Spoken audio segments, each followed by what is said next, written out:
Top of your Musk Minute. Elon making his pitch to Twitter advertisers a day ahead of an October 28 deadline to complete his $44 billion deal to buy the platform. You can see shares up just over 1% at the moment. Musk writing an open letter saying this, in part, quote, Twitter aspires to be the most respected advertising platform in the world that strengthens your brand and grows your enterprise. Joining us to discuss is Ari Lightman, digital media and marketing professor at Carnegie Mellon University's Heinz College. Good to see you, sir.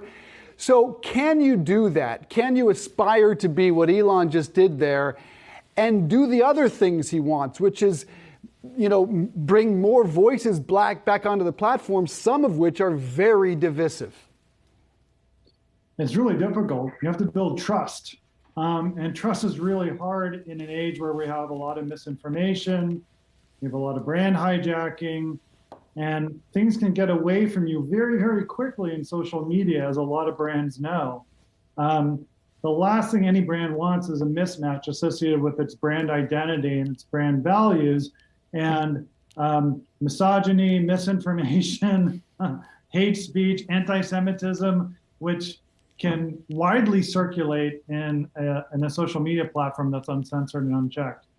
So Ari, then how does Musk then best approach it? If you were advising him right now how to build the relationship with advisors, how to build that trust, like you just said, what are one or two steps or things he can prioritize in order to gain it? That's a really good question. Lots of openness, lots of experimentation. A lot of social media platforms, when they hide their algorithms from advertisers, and their ad messages don't show like they hope they would, or present themselves to different communities that they're trying to attract through these social platforms, they lose trust in the platform quite a bit. And they look for other avenues. And there's plenty of other avenues where they could spend their marketing dollars, whether it's TikTok or Snapchat or what have you. So he has to make sure that he understands their needs and understands some of their concerns and how he's going to address those concerns associated with operating the platform. It's a really new space if you think about it. Yeah. This letter is a true gem. He says, Twitter cannot become a free-for-all hellscape where anything can be said with no consequences. He also says our platform must be warm and welcoming to all. How would you describe the platform today, and how do you think it's perceived by advertisers? It's a tricky platform, right? There's a lot of snark. There's a lot of cynicism, right? There's a lot of skepticism. There's a lot of sort of folks that gravitate very quickly to a lot of Twitter influencers that we know of, right? So communities get built and they evoke a lot of pull and a lot of sway. Understanding this and addressing this in conversation is critical, right? There's a balance, if you will, between this idea of heavily moderated, heavily censored, and an open platform. Both can exist to some capacity, right? But being very, very genuine, if you will, in terms of why they're doing more of this idea of openness is critical to get them to understand how the platform will help sort of build their brand, be authentic to the brand that wants to advertise on it, and allow them to do specific initiatives, whether it's more awareness, whether it's community building, or whether it's attracting new audiences associated with that brand.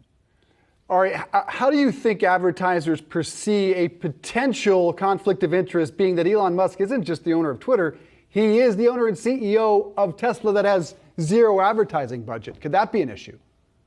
Absolutely. So, some of these in and of themselves, so in the case of Elon Musk and Tesla, there's two brands there, right? There's the brand of Tesla and the brand of Musk. And he integrates the two of them incredibly well, and they're very valuable properties in and of themselves.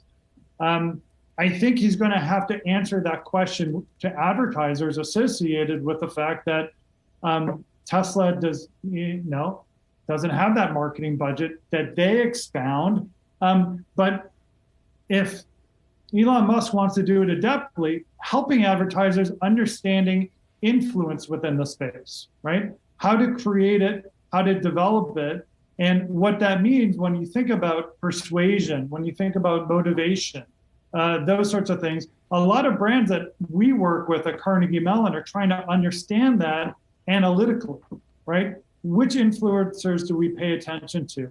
How do we get them to sort of help in terms of spreading awareness associated with what we stand for, the mission associated with our brand, whether that might be sustainability or whether that might be performance and activation and consumer response, those sorts of things. Elon could probably run a class on this, but how he helps advertisers in terms of understanding the uniqueness of social media and the uniqueness of social influencers might be very critical associated with getting them to trust advertising within the platform.